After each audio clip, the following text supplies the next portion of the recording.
Chemistry class 9th lecture number 4 properties of cathode rays. Lecture 3 में हमने discuss किया था डिस्कवरी ऑफ कैथोड रेज कि कैथोड रेज कैसे डिस्कवर हुई थी। आज हमने क्या करना है, आज हमने उनकी प्रॉपर्टीज़ को डिस्कस करना है, उनकी खसूसियात को डिस्कस करना है। फर्स्ट है जी कि these rays move perpendicular to surface of cathode, कि ये रेज कैथोड की सरफेस के परपेंडिकुलर मूव करती हैं। देखें, ये रेज असल में कहाँ से रिलीज़ हुई थी? कैथोड से। कैथोड से रिलीज़ होकर कहाँ जा रही थी जी? एनोड की तरफ। अब क्योंकि ये देखें, कैथोड हमारे पास किस पोजीशन में है जी? वर्टिकल पोजीशन में है, और ये रेज किस पोजीशन में मूव कर रही हैं? पैरेलल। तो इनके दरमियान जो एंगल बनेगा वो क्या होगा जी? 90 डिग्री का। अब एंगल 90 डिग्री का है, इसलिए हम कहते हैं कि these rays move perpendicular to the surface of cathode, कि ये रेज कैथोड की सरफेस के परपेंडिकुलर मूव करती हैं। Second point, these rays carry negative charge. इन रेज के ऊपर नेगेटिव चार्ज होता है। कैसे हमें पता चलेगा? अब देखें, एक बात आपने पढ़ी होगी, मैंने आप लोगों को फर्स्ट चैप्टर में बताया था कि opposite charges attract each other. अब क्योंकि ये रेज एनोड की तरफ मूव कर रही हैं, और एनोड पर कौन सा चार्ज है जी? पॉजिटिव चार्ज है। अब एनोड पर क्योंकि पॉजिटिव चार्ज है, ये रेज एनोड की तरफ जा रही हैं। अब हमें इजीली पता चल जाएगा कि इन पर कौन सा चार्ज होगा? एनोड के अपोजिट। एनोड पर पॉजिटिव है तो इन पर कौन सा होगा जी? नेगेटिव होगा।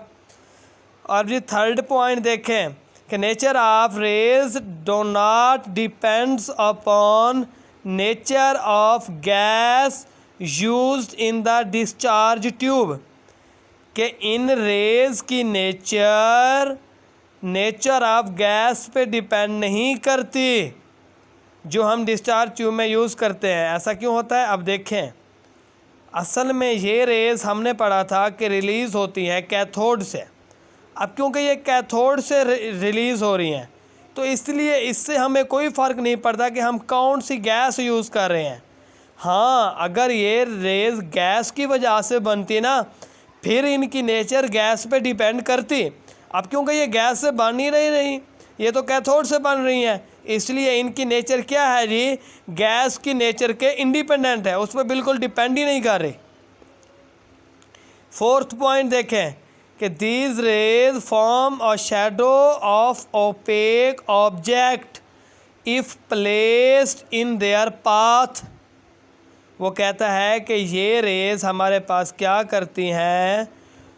कोई भी ऑब्जेक्ट का मतलब है कोई भी चीज़ आप कह दें, अगर आप इन रेज के रास्ते में रख देंगे तो ये क्या करेंगी? उसका शैडो यानी उसका साया बना देंगी। ओपेक का मतलब है जी शिफाफ, बिल्कुल शिफाफ, जिसके ऊपर कुछ भी दाग धब्बा ना हो। ये क्या करते हैं जी?